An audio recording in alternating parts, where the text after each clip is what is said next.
یہیں آ کر اس کی دوستی رشمی سے ہوئی تھی اور ان دونوں کا کوئی اور دوست بھی نہیں تھا۔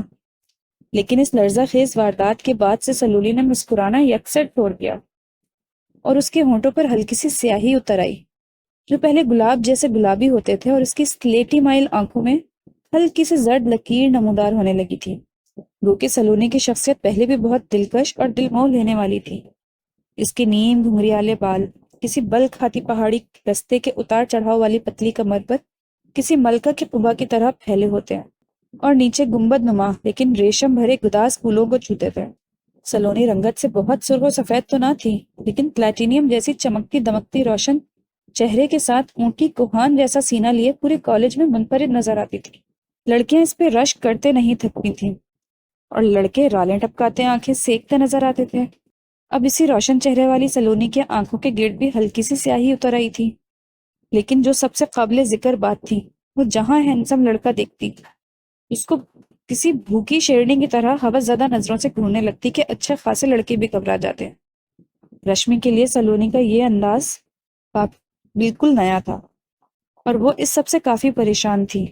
اس بدلاؤ کی وجہ سے رشمی اور سلونی آہستہ آہستہ دور ہونے لگیں اور سلونی نے بھی اس پر کوئی خاص توجہ نہیں دی۔ پنڈت کرشنا کی ہولناک موت کے بعد پورا شہر اس وقت لرزہ کر گیا جب شہر کے مشہور بدماش کالیا کی لاش اسی حالت میں اس کی گاڑی کی پچھلی سیٹ سے برآمد ہوئی۔ وہاں بھی نہ کوئی سراغ ملا اور نہ ہی کوئی خون کا قطرہ، نہ توڑ پھوڑ، صرف اور صرف ہڈیاں کھوپڑی پسی ہوئی تہدار کمبل کی طرح گول کی گئی لاش تھی۔ اب تو پولیس اور دیگر قانون کے کارندے بھی دہشت زدہ تھے اور حیران و پریشان بھی۔ اس رونگٹے کھڑے کر دینے والے دوسرے قتل نے شہر کے ساتھ ساتھ ملک میں بھی ہلچل مچا دی، لیکن چونکہ اس زمانے میں ذرائع ابلاغ اتنے جدید نہیں تھے تو معاملہ ایک دفعہ پھر دب سا کیا۔ ایک طرف دردناک صفاقانہ قتل ہو رہے تھے تو دوسری طرف سلونی کے حسن اور شباب کے چرچے کالج سے نکل کر شہر کی گلیوں میں بھی ہونے لگے۔ مرد و خواتین اس کی مستانی آنکھوں سے لے کر اس کے حسین اور قیامت خیز سراپے کو ترستی نگاہوں سے دیکھتی اور ٹھنڈی آہ بھر کر رہ جاتے۔ انہی دنوں کالج میں چندو کی پوسٹنگ ہوئی جو فریش گریجویٹ تھا اور وہ فلسفہ اور نفسیات کے مضامین پر مضبوط گرفت رکھتا تھا، اور اس کے ساتھ ساتھ وہ دنیا میں موجود دیگر مخلوقات کی موجودگی پر خفیہ طریقے سے تحقیق کر رہا تھا۔ چندو اونچا، لمبا، کشادہ پیشانی اور چوڑے سینے والا وجیح مرد تھا۔ اس کی آنکھوں میں شائستگی لیکن ذہانت کی چمک تھی اور وہ آس پاس کے ماحول پر بڑی گہری نگاہ رکھتا تھا۔ اس کی نظر جب سلونی پر پڑی تو وہ اس کی خوبصورتی یا نسوانیت کی طرف مائل نہیں ہوا، بلکہ سلونی کے گھورنے کے انداز اور کسی للچائی ہوئی بھوکی شیرنی جیسی ٹھہری ہوئی نظر سے ہوا۔ سلونی کی آنکھیں جھپکنے کا انداز اور پیٹھ پیچھے کے منظر سے مکمل آشنائی اور پھر اچانک نظریں پھیر کر منظر سے غائب ہونے پر ہوا۔ اس لمحے چندو کے دماغ میں سلونی کو لے کر ایک غیر انسانی ہونے کا خیال آیا اور اگلے ہی لمحے سلونی چونکی اور منظر سے غائب ہو گئی۔ یہ بالکل ایسا ہی تھا جیسے سلونی نے چندو کا دماغ پڑھ لیا ہو، لیکن سلونی کی آنکھوں میں چندو کے لیے ہوس اور دل میں بھری ہوئی شہوت چندو کو اس کی پہلی والی سوچ کی نفی کرنے پر بھی مجبور کر رہی تھی۔ چندو اب سلونی کی تلاش میں رہتا، لیکن کافی دن گزر جانے کے باوجود سلونی اس سے دوبارہ نظر نہیں آئی، جیسے کہیں روپوش ہو گئی ہو۔ یہ بات اب دوبارہ چندو کے شک کو تقویت دینے لگی کہ سلونی کی حقیقت کچھ اور ہی ہے۔ چندو نے اس پر منصوبہ بندی کی اور سلونی کے بارے میں سوچنا بند کر دیا اور اپنی سوچ کر چھپا کر رکھنے کی مشق شروع کر دی۔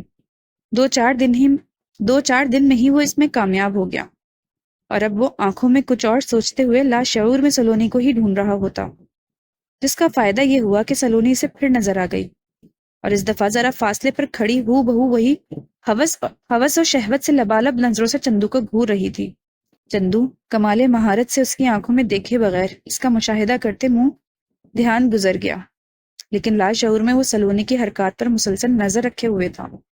چندو انہی سوچوں میں گم تھا کہ اسے کالی فائل یاد آئی جس پر امن داس آنکھوں کی بینائی جانے سے پہلے کام کر رہا تھا اور وہ اس کی ذاتی الماری میں رکھی تھی۔ چندو بجلی کی تیزی سے باپ کے کمرے میں آیا تو فائل اس کے ہاتھ میں تھی۔ اس نے وہیں بیٹھے بیٹھے ساری فائل پڑھ لی، جس میں انسان، جن اور بھیڑیے کے ملاپ سے وجود میں آنے والی کسی انوکھی پرجاتی کا ذکر تھا جو انسان کی طرح شاطر اور مکار، جنات کی طرح ذہن پڑھنے اور بھیڑیے کی طرح درندہ سے ہو سکنے کی چنوتی دی گئی تھی۔ اس کے ساتھ ساتھ اگر وہ کسی زندہ انسان یا جاندار کا خون پیے گی تو اس کے خون کے ذریعے وہی خصلتیں اس مخلوق میں منتقل ہو جانے کا اندیشہ بھی موجود تھا، اور اس میں صاف صاف پروفیسر امر ناتھ کو متنبہ کیا تھا کہ اس کام سے رک جاؤ۔ اس میں پرانا حوالہ دے کر امر ناتھ کی جن ذات بیوی کا ذکر تھا جو امر ناتھ کی حاملہ ہو کر اسے اولاد دینے سے قاصر تھی، لیکن دونوں اولاد کے لیے بے حد خواہش مند ہیں، اور امر ناتھ کے کہنے پر ہی یہ تحقیق شروع کی گئی۔ اولاد کے لیے ان کو ایک مادہ بھیڑیا درکار تھی جس کے رحم میں امر ناتھ اور اس کی جن زادی بیوی کا بچہ پروان چڑھ سکتا تھا، اور ان کی پرانی نایاب مذہبی کتابوں میں چند عملیات ایسے تھے جو مادہ بھیڑیا پر بچے کی پیدائش تک کرنے تھے، اور بچے کی پیدائش مادہ کا پیٹ چیر کر ہی ممکن تھی۔ آگے کا باب اس پرجاتی کو کنٹرول یا قابو کرنے کا عنوان تھا، لیکن معلومات ادھوری تھیں، یا یوں لگتا تھا کوئی صفحات پھاڑ کر لے گیا ہے، اور یقیناً وہ امر ناتھ ہی تھا جو اپنی اولاد پیدا کر کے اسے محفوظ کرنے کے لیے آخری باب کے صفحے پھاڑ کر ساتھ لے گیا تھا۔ چندو کا پہلا شک سلونی پر گیا کہ یہ جن، انسان اور بھیڑیے کا ملاپ ہو سکتی ہے، لیکن اگر یہ سلونی تھی تو اس کا باپ امر ناتھ نہیں بلکہ مورتی فروش کشن لال تھا، اور جو پہلا خون ہوا وہ پنڈت تھا، کوئی شہوت زدہ یا جرائم پیشہ تو نہیں کہ سلونی اس طرف پڑتی۔ چندو وہاں سے سیدھا رشمی کے پاس گیا اور اس سے کالج میں آخری جمعے کا احوال پوچھا، جس کے بعد پنڈت کی لاش ملی تھی۔ تو رشمی نے بتایا کہ پنڈت نے سلونی کو چھٹی کے بعد رکنے کا کہا تھا، اور یہ کہ پنڈت کافی شوقین مزاج تھا اور بھرپور جوان لڑکیوں کو اکیلے ہیلے بہانے سے روکنا اور باتوں میں لگا کر ان کے جسم کے قابل اعتراض جگہوں پر ہاتھ لگانے سے بھی نہیں کتراتا تھا۔ وہ سلونی کو کسی بھوکے کتے کی طرح للچائی ہوئی نظروں سے دیکھتا تھا۔ اس دن جب اس نے سلونی کو روکا تو سلونی پریشان تو نہیں، کافی غصے میں تھی۔ اس نے مجھے اپنے ساتھ بھی رکنے نہیں دیا اور زبردستی گھر بھیج دیا تھا، لیکن چھٹی کے بعد شام میں سلونی کے گھر فون کیا تو وہ گھر پر ہی ملی، اور اس نے بتایا پنڈت نے کچھ نہیں کیا، صرف ایک دو مورتیاں مرمت کے لیے دی تھی۔ یہ ساری کہانی سن کر چندو کی آنکھوں میں عجیب سی چمک آ گئی۔ اب تو اسے یہ یقین ہو چکا تھا کہ یہ سلونی ہی ہے، لیکن اس بات کی تصدیق کے لیے اس کے اصلی ماں باپ کا پتہ لگانا ضروری تھا، کیونکہ ان کے پاس سلونی کی بھیڑیے ماں کی عملیات کے زیر اثر لاش تھی، اور اس کے جادو کی کارڈ سے ہی سلونی کو اصلی حالت میں واپس لایا جا سکتا تھا، اور وہ کارڈ کیا ہو سکتی تھی یہ پتہ کرنا اس سے بھی زیادہ ضروری تھا۔ اب چندو نے سلونی کا 24 گھنٹے پیچھا کرنا شروع کر دیا۔ میں دیکھا کہ سلونی رات گئے گھر سے نکلی اور بڑی سڑک پر آتے ہی چہرے پر کیٹ وومن جیسا نقاب چڑھا لیا ہے۔ وہ بہت خوبصورت لگ رہی تھی، اس کا سڈول اور ریشمی بدن اس کی چست لال قمیص میں غیظ و غضب ڈھا رہا تھا، اور آنکھیں نقاب کے باوجود چراغوں کی طرح چمک رہی تھیں۔ اس نے نہایت عمدگی سے زلفیں دائیں کندھے سے آگے سینے پر گرائی ہوئی تھیں، جو اس کی چھاتی کے ابھار سے پھسل کر نیچے کمر تک آ رہی تھیں، اور کمر کیا تھی جیسے کوئی نہایت قیمتی کمان شائستگی سے تنی ہوئی ہو، اور اس کے نیچے کا اتار چڑھاؤ اتنا ریشمی تھا کہ نظر تک پھسل رہی تھی۔ سمجھ نہیں آ رہا تھا نیچے ٹھہرے گی یا چڑھائی پر رکے گی۔ اس پر وہ نہایت مہارت سے پھولوں کو دل پگھلا کر رکھ دینے والے انداز میں ہلاتی ہوئی بے باک چلی جا رہی تھی۔ سڑک پر زیادہ ٹریفک نہیں تھی، اکا دکا گاڑیاں، کچھ اسکوٹر اور دو چار سائیکل رکشے آ رہے تھے۔ گھر سے کافی دور آنے کے بعد سلونی ایک سائیکل رکشہ پر سوار ہو گئی تو چندو نے بھی اسکوٹر کی رفتار بڑھا لی۔ سلونی کا ریڈار اسے خبر دے رہا تھا کہ کوئی ہے جو پیچھا کر رہا ہے، لیکن وہی سوال کہ کون؟ خیر، وہ ہمیشہ کی طرح اپنا وہم سمجھ کر شہر کے سب سے بڑے شراب خانے میں پہنچ گئی۔ کچھ دیر بعد سلونی شراب خانے سے باہر آئی تو اس کے پیچھے تقریباً 6 اونچے قد کاٹ اور مردانہ وجاہت والے نوجوان تھے، جو بالوں کے سٹائل سے فوجی معلوم ہوتے تھے۔ وہ شراب کے نشے میں سلونی کی قاتل جوانی سے لطف اندوز ہوتے ہوئے ایک فوجی گاڑی میں سوار ہو گئے۔ سلونی ان کے درمیان ایسے پھنسی ہوئی تھی جیسے بھیڑیوں کے غول میں ہرن پھنس جاتی، تو کوئی اس کی گردن نوچ رہا، کوئی اس کی ٹانگ، کوئی بازو، کوئی کان، غرض جہاں منہ گھسا وہاں نوچ رہا ہو، لیکن سلونی پر مست آنکھیں بند کیے انہیں بہکنے دے رہی تھی۔ چندو اچھی طرح جانتا تھا اگر صبح تک روکا نہ گیا تو یہ فوجی افسر فوج کے قابل نہ رہ جائیں گے۔ اس نے اسکوٹر کی رفتار اور تیز کی، لیکن فوجی گاڑی چھاؤنی کی حدود میں داخل ہو گئی اور ناکے پر چندو کو شناخت پریڈ کے لیے روک لیا گیا۔ تب تک وہ فوجی گاڑی منظر سے غائب ہو گئی۔ چندو کافی دیر تلاش کرتا رہا لیکن کچھ ہاتھ نہ آیا۔ وہ سیدھا چھاؤنی سے باہر جانے والی بڑی سڑک پر آ کر رک گیا۔ اسے پتا تھا سلونی یہاں سے ہی گزرے گی۔ وہی ہوا، نصف رات گزر جانے پر اسے کوئی دور سے آتا دکھائی دیا۔ چندو نے ہیلمٹ پہن رکھا تھا اور اسے فلرٹ کرتے ہوئے لفٹ کی پیشکش کی، جو سلونی نے دلکش مسکراہٹ سے قبول کی۔ وہ پیچھے بیٹھتے ہی چندو کے ساتھ دانستہ لپٹ کر بیٹھی کہ اس کا ایمان بھی ڈولے اور وہ کسی ویرانے کی طرف چل نکلے۔ اگرچہ سلونی کی گرم سانسیں، نرم اور دہکتا ہوا خوشبودار جسم چندو کے پشت پر اس کا موڈ بنانے کے لیے بڑے سرے پیکار تھا، لیکن چندو مضبوط بنا رہا۔ سلونی اسے شراب خانے کی طرف چلنے کو کہہ رہی تھی۔ چندو نے وہاں سلونی کو اتارا تو سلونی ششدر تھی کہ یہ کیسا مرد ہے جو میری لذیذ ترین دعوت پر بھی نہیں بہکا۔ وہ حیرت سے اسے دور تک جاتا دیکھ رہی تھی۔ اگلی صبح شہر میں کوہرام مچا ہوا تھا کہ اس بار 6 فوجی افسران کو اکیلی نقاب پوش حسینہ مکمل نچوڑ کر چھاؤنی کے بیچوں بیچ سے فرار ہو گئی۔ چندو شام کو شہر کے مشہور مورتی فروش کے پاس پہنچ چکا تھا۔ یہ ایک باریش آدمی تھا جس کی لمبی زمبی زلفیں چہرے کے آگے تک پھیلی ہوئی تھیں اور موٹا چشمہ لگا کر آنکھیں اس کے پیچھے ڈھانپ رکھی تھیں۔ چندو اس کا گاہک بن کر ملا اور اس سے انسان نما مادہ بھیڑیے کی مورتی بنانے کا آرڈر دیا، جسے سن کر بوڑھا کافی چونکا اور چندو سے الٹے سیدھے سوال و جواب کرنے لگا۔ چندو کا تیر نشانے پر لگا تھا اور اسے کافی حد تک اس کا جواب مل چکا تھا۔ یہ پروفیسر امر ناتھ ہی تھا جو روپ بدل کر مورتی فروش بن چکا تھا۔ وہ 20 سال پہلے والے 8 سالہ چندو کو کڑیل جوانی میں پہچان نہیں سکا۔ اس کے چونکنے پر چندو نے کھل کر بات کرنے کا ارادہ کیا اور اسے ماضی کے جھروکوں میں لے جا کر پوچھا کہ تمہاری جن ذات بیوی اور مادہ بیڑیا سے پیدا ہونے والی اولاد سلونی ہی ہے نا؟ بوڑھا سٹپٹا کر رہ گیا اور اسے فوراً وہاں سے چلے جانے کا کہا۔ اس پر چندو نے سلونی کی حرکات و سکنات کی ساری تفصیل بوڑھے کے گوش گزار کی اور اسے بتایا کہ ہمیں مل کر سلونی کو اس کیفیت سے نجات دلانی چاہیے، ورنہ شہر میں تباہی پھیل جائے گی اور وہ اپنی اولاد کی محبت میں اس تباہی کا ذمہ دار ٹھہرے گا۔ اس پر بوڑھا غصے سے چیختا ہوا بولا کہ امن داس اپنے دھرم کا بھگوڑا ہو کر امن داس سے عمر بن گیا تھا اور کسی مسلم اسکالر علی کی باتوں میں آ کر اس کے خاندان کی جان کا دشمن بن گیا تھا، اور اس نے اس کی آئی ڈراپس میں تیزاب ملا کر اس کی صرف بینائی چھینی تھی، جان بخشتی تھی۔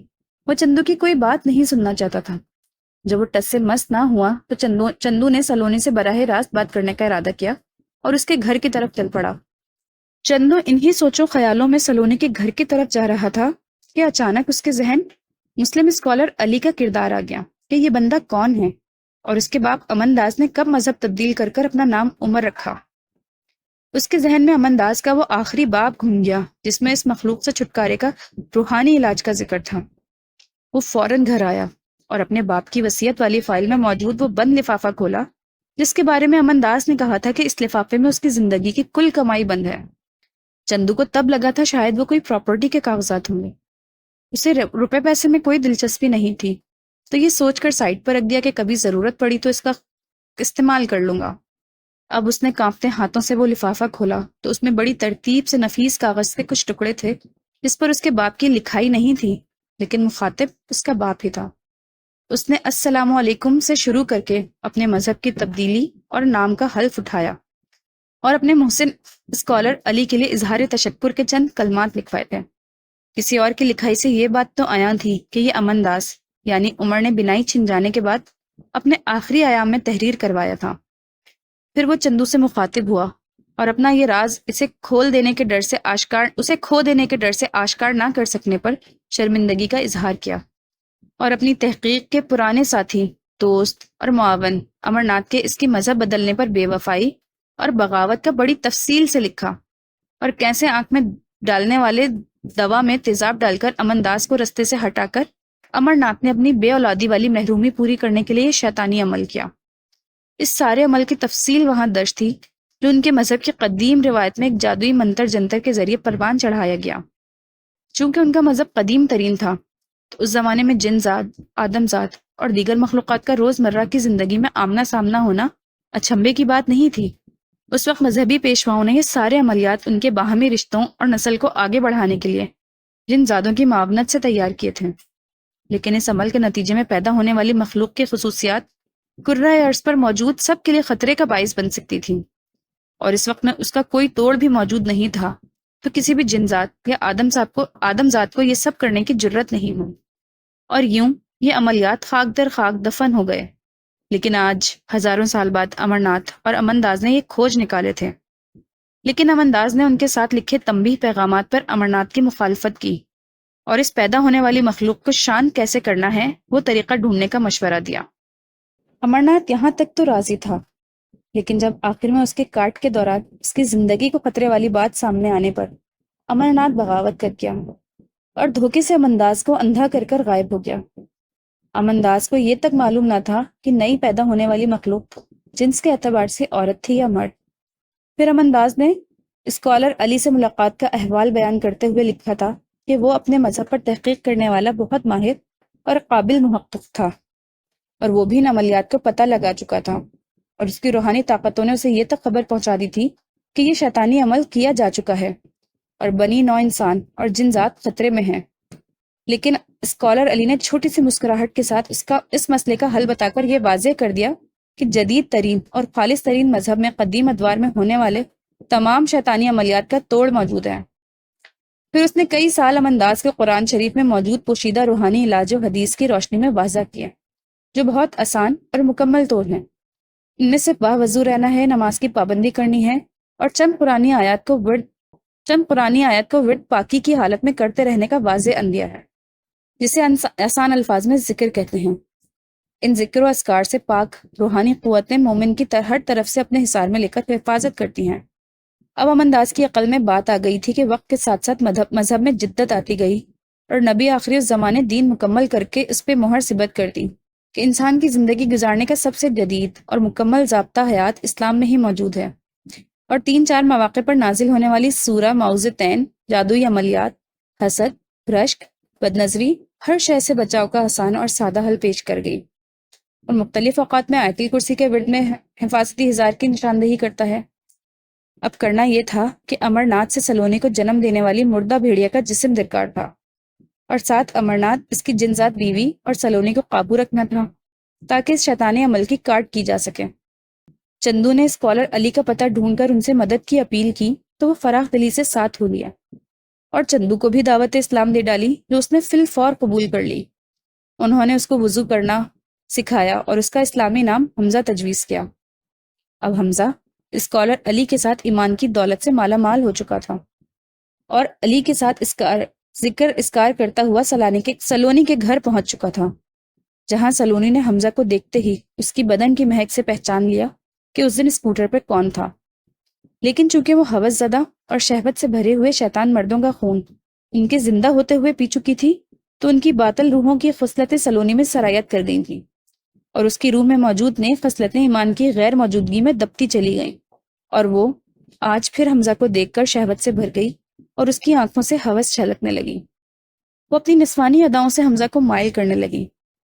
پہلے اس نے شرٹ کا اوپری بٹن کھول کر مرد کی سب سے بڑی کمزوری کی جھلک پیش کی، پھر وہ اپنی ریشمی ٹانگ سے دھائیوں تک کپڑا ہٹا کر حمزہ کو اور امتحانوں میں ڈالنے لگی.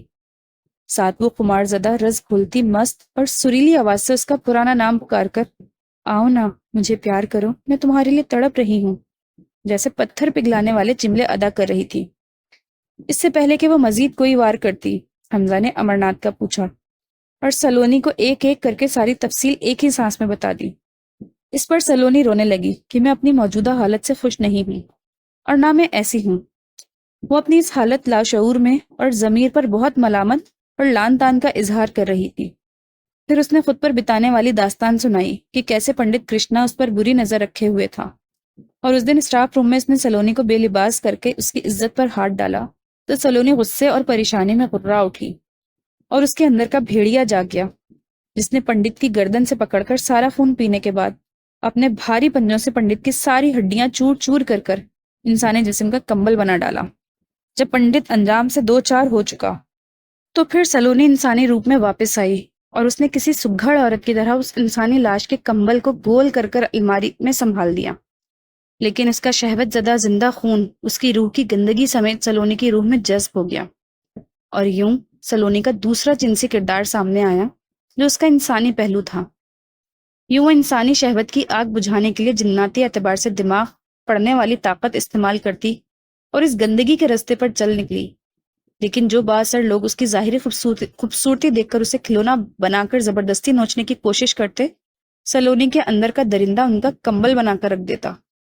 اس دوران اس کو رشمی کا پتہ چلا اور اس نے باتوں باتوں میں رشمی سے سلونی کے بارے میں پوچھا۔ تو رشمی نے جو پہلی بات کی اس نے چندو کے شک کو یقین میں بدل دیا، کیونکہ جب رشمی نے سلونی میں بدلاؤ دیکھا تو سلونی نے 2-3 بار رشمی کے دماغ میں آنے والی شکوک کی وضاحت دی، حالانکہ رشمی منہ سے کچھ نہیں بولی تھی۔ پھر کالج کا بگڑا ہوا لڑکا راکی، جس نے سلونی کے جسم کو بلا اجازت اور نامناسب انداز میں چھوا، تو سلونی نے اس کے منہ پر جو تھپڑ مارا وہ کسی مہر کی طرح راکی کے منہ پر نشانی چھوڑ گیا تھا۔ آج 1 سال بعد بھی ہلکا نیلا وہ ہاتھ کا نشان غور کرنے پر راکی کے منہ پر نظر آتا تھا، اور راکی اس تھپڑ کے بعد بدماشی بھول کر سلونی سے چھپتا پھرتا تھا۔ رشمی کی یہ باتیں سن کر چندو 20 سالہ سلونی پر نظر رکھنے کا سوچنے لگا اور آگے کا لاہے عمل طے کرتے ہوئے گھر کی طرف چل پڑا۔ اب شہر میں ایک اور طرح کے واقعات ہونے لگے۔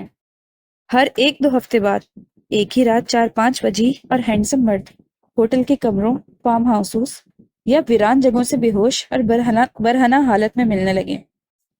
ان کے جسم پر انسانی دانتوں اور ناخنوں کے بڑے واضح اور گہرے نشانات ہوتے۔ ہوش میں آنے پر اس قدر خوفزدہ ہوتے کہ کئی دنوں تک بات کرنے یا خود پر بیتی سنانے کے قابل نہیں رہتے تھے، اور اکثر کے نفس زخمی ہوتے یا ان کے اندر سے خون رس رہا ہوتا، جیسے ان کے ساتھ اس وقت تک جنسی فیل کیا گیا ہو جب تک ان کی حالت غیر نہ ہو جائے۔ نارمل ہونے کے بعد سب ایک ہی بات بتاتے کہ نقاب پوش روبرو حسینہ ان کو ورغلا کر ساتھ لے گئی، اور پھر وہ بار بار ان کو بے ہوش ہونے تک ان کو استعمال کرتی رہی اور ٹیشو پیپر کی طرح پھینک کر چلی گئی۔ ان واقعات کا سلسلہ جاری تھا کہ شہر کے سب سے بڑے سنار اور اس کے 2 کاروباری شراکت داروں کی اسی وحشی طریقے سے کی گئی موت اور پھر کمبل نما لاشیں ان کے فارم ہاؤس سے برآمد ہو۔ پنڈت کرشنا، کالیا اور اب 3 بڑے کاروباری شخصیات کا اندوہناک قتل، اور وہ بھی نہایت خاموشی اور بغیر کسی ثبوت کے۔ پولیس کی کارکردگی پر سوالیہ نشان بنتا جا رہا۔ دوسری طرف تاریخ میں پہلی بار مردوں کے ساتھ جنسی تشدد کر کے ان کو زندگی اور موت کی کشمکش میں چھوڑ کر نہایت چالاکی سے منظر عام سے غائب ہو جانا عوام کو اور بھی خوف میں مبتلا کر رہا تھا، یہاں تک کہ ماؤں نے اپنے نوجوان وجی لڑکے گھروں میں قید کر لیا، اور شہر بھر کے جرائم پیشہ افراد بھی سہمے نظر آنے لگے، لیکن نہ قاتل کا کوئی سراغ ملتا اور نہ اس جنسی عورت نما بلا کا، جو ایک ہی رات میں 5 مردوں پر بھاری پڑ رہی تھی۔ چندو مسلسل سلونی پر نظر رکھے ہوئے تھا اور بڑی چالاکی کے ساتھ اس کے ریڈار میں آئے بغیر اس کے بارے میں کافی کچھ جان گیا تھا، لیکن چندو کے سوالوں کے جوابات سلونی پر نظر رکھ کر نہیں مل رہے تھے۔ پھر اس کو اپنے باپ پروفیسر امن داس کی وصیت یاد آئی، جب مرتے وقت انہوں نے کہا تھا کہ تمہارے کئی سوالوں کے جواب تمہیں میری لائبریری سے مل جائیں گے۔ اس وقت تو چندو کو کچھ سمجھ نہ آئی کہ امن داس کیا کہہ رہا ہے، لیکن آج چندو کو جن سوالات کا سامنا تھا ان کے حل کے لیے باپ کی لائبریری میں اس کو جانا ہی پڑا۔ ادھر سلونی کی دماغی حالت دن بدن بگڑتی جا رہی تھی، کیونکہ اس کی دماغی حصیں اسے مسلسل کسی کی نظروں کا تعاقب کا اشارہ تو دیتی، لیکن وہ سمت اور اس پر نظر گاڑنے والے کا دماغ پڑھنے سے قاصر رہتی۔ اس نے کئی بار چندو کو شک کی نگاہ سے دیکھا، لیکن ہر بار چندو کے دماغ میں کچھ اور ہی ملا۔ یہ چندو کی شب و روز کی مشق کا نتیجہ تھا کہ وہ اپنی اصل سوچ لاشعور میں رکھ کر سلونی کا مسلسل تعاقب کر رہا تھا۔ دوسری طرف پولیس نے شہر بھر سے اور آس پاس کے علاقوں سے طوائفیں اور ان کے دلال گرفتار کر ان سے ہر حربہ آزما کر تحقیق کر لی، لیکن ہاتھ کچھ نہ آیا، کیونکہ ایک ہی رات میں 5 مردوں کی حالت غیر کرنا ایک اکیلی عورت کا کام نہیں ہو سکتا تھا، جبکہ نشانہ بننے والے سارے لوگ ایک ہی عورت کا ذکر کرتے دکھائی دیتے تھے، اور وہ اب تک اس قدر خوفزدہ تھے کہ گھروں میں محصور ہو کر رہ گئے تھے۔ چندو نے تقریباً سارے کاغذات کی جانچ پڑتال کر کے دیکھ لیا، لیکن سب وہی پرانی باتیں اور پہلے سے کھوجی گئی مخلوقات کا ذکر تھا، لیکن اس نئی جنسی اور درندہ صرف مخلوق کے بارے میں کچھ ہاتھ نہ لگا، جو ڈھونڈ کر شہوت سے بھرے ہوئے لڑکوں اور مردوں کا انتخاب کرتی، ساتھ ان کی ظاہری خوبصورتی کو بھی مد نظر رکھتی، اور جن کا قتل کرتی ان کے ساتھ جنسی فعل سے اجتناب برتتی تھی۔ پہلا شکار ایک مذہبی اور تدریسی اعتبار سے شریف آدمی، دوسرا کرمنل، اور تیسری واردات میں مرنے والے خالص کاروباری لوگ تھے، لیکن ان سب کی عمریں تقریباً 45 سے 50 کے درمیان تھی، اور جن کو حوث کا نشانہ بنایا گیا وہ 20 سے 35 سال تک کے مرد تھے۔ اس کا ایک حل تو یہ تھا کہ نیک روح والوں کا خون چوستی اور اپنی شہوت پر قابو پا لیتی، لیکن شہوت پر قابو پانے والے لوگ گنتی میں تھے، جو چند ایک تھے۔ ان کی جان لے کر بھی سلونی ضمیر پر بوجھ نہیں ڈالنا چاہتی تھی۔ پھر اسکالر علی نے سلونی کو تسلی دی اور اس سے کہا، تمہاری ماں سے کہو وہ سامنے آ جائے، مجھے پتا ہے وہ یہی ہے، ورنہ میں اسے اپنی روحانی طاقتوں کے بل پر جکڑ لوں گا۔ سلونی نے ماں کو اشارے سے بلایا تو اسکالر علی نے دونوں ماں بیٹی کو سادہ سا حل بتایا کہ اس کالے علم کے زیر اثر سلونی کو جنم دینے والی بھیڑیا ماں کے جسم کے باقیات کو تازے پانی سے دھو کر سورہ معوذتین کا ورد کرتے ہوئے آگ بٹ کرنے سے یہ عمل ٹوٹ جائے گا، اور اگر سلونی کو کچھ نہ ہوا تو اس کی یہ بھیڑیائی کیفیت بھی ختم ہو جائے گی، اور خون کی پیاس نہ ہونے کی وجہ سے کسی کی گندی خصلتیں بھی سلونی میں سرایت نہیں کر سکیں گی۔ اتنے میں امرناتھ نمودار ہوا اور اسکالر علی کے گلے لگ کر رونے لگا۔ مجھے معاف کر دو، میں نے تمہیں غلط سمجھا، میں نے تمہاری تعلیمات کی کھوج اور تحقیق کے کیے بنا قدیم علم کا پرچار جاری رکھا، اور میری وجہ سے یہ سب کچھ ہوا۔ اس کے ساتھ ساتھ وہ سلونی اور حمزہ سے بھی معافی طلب کرتا رہا۔ تب ایک روشنی کا ہیولا سا نمودار ہوا، اور اس میں سے سرگوشی سی آواز نمودار ہوئی کہ میں امرناتھ کے پریم میں پاگل تھی، اس لیے اس کے ساتھ دیا، ورنہ اس کے ساتھی جنزادوں نے بھی تنبیہ کی تھی۔ سلونی کی ماں اسی وقت اللہ کی وحدت اور آخری نبوت کی گواہی دیتے ہوئے مسلمان ہو گئی، اور اس نے عظیم الفاظ ادا کیے کہ کوئی بھی دنیاوی محبت عقیدے یا ایمان سے اونچا نہیں ہو سکتا، اگر اس کے اونچا ہو جانے کا خطرہ محسوس ہو تو ایسی محبت ترک کر دو، وہ گھاٹے کا سودا ٹھہرے گی۔ امرناتھ اور سلونی بھی ایمان کی شمع سے روحیں منور کر کے باوضو ہو کر آ گئے۔ امرناتھ نے اپنا نام عبداللہ اور سلونی کا نام ماریہ رکھا، لیکن ماریہ کی شہوت بدستور برقرار تھی اور وہ حمزہ کو کھا جانے والی نظروں سے دیکھ رہی تھی۔ وہ جلدی جلدی گھر کے زیریں خانے میں گئی، وہاں زیریں زمین خانے میں ایک موجود صندوق کھولا تو اس میں بوسیدہ کھال میں سکڑی ہوئی ہڈیوں کے ساتھ مردہ بھیڑیے کی لاش تھی، جس کے پیٹ میں ماریہ یا سلونی کا بیج پروان چڑھایا گیا۔ اب اس لاش کو تازے پانی سے وٹ کرتے دھویا گیا، ناگوار بدبو سے سب کا برا حال تھا۔ پھر خشک لکڑیوں کا ڈھیر آتش دان میں لگا کر سورہ معوذتین کے ورد میں اس بھیڑیے کی لاش کو جلا دیا گیا۔ لاش کے جل کر ختم ہوتے ہی ماریہ بھی گر کر بے ہوش ہو گئی، جس پر عبداللہ اور اس کی جن ذات بیوی رونے لگے، لیکن اسکالر علی نے اللہ کے حضور دعا فرمائی اور ماریہ کی زندگی اور صحت کی التجا جاری رکھی۔ ساتھ وہ اپنا مخصوص ذکر کرتے رہے۔ جیسے جیسے وقت گزرتا گیا، ماریہ کے چہرے پر ابھر آنے والی نیلگوں نسیں مدھم ہوتی گئیں۔ اس نے ایک لمبی سانس جھٹکے سے اندر کھینچی اور ہڑبڑا کر اٹھ بیٹھی، لیکن اب وہ حواسوں پر قائم کیے اور اپنے رکھ رکھاؤ میں تھی۔ شہوت اور ہوس کا وہ شیطانی بخار اتر چکا تھا، اور وہ حمزہ کو دیکھ کر شرمانے لگی۔ حمزہ نے بھی سکا سانس لیا۔ سب نے مل کر اللہ کا شکر ادا کیا۔ علی اور حمزہ مسکراتے ہوئے وہاں سے رخصت ہوئے۔ کچھ دن بعد عبداللہ حمزہ سے ملنے اس کے گھر آیا۔ اس کے مرحوم باپ عمر کو یاد کر کر دیر تک روتا رہا اور معافی طلب کرتا رہا، اور جاتے ہوئے ماریہ کو قبول کرنے کی تجویز رکھ گیا۔ حمزہ نے ماریہ کی منکری کے زمانے کی سب باتیں بالائے طاق رکھ کر نکاح کی حامی بھر لی، اور بہت عظمت والے جملے کہے کہ جب ایمان لانے پر یا توبہ کرنے پر بلا شک و شبہ اللہ سب کچھ معاف کر دیتا ہے تو میری کیا اوقات ہے کہ میں خالق کی رضا کے خلاف جاؤں۔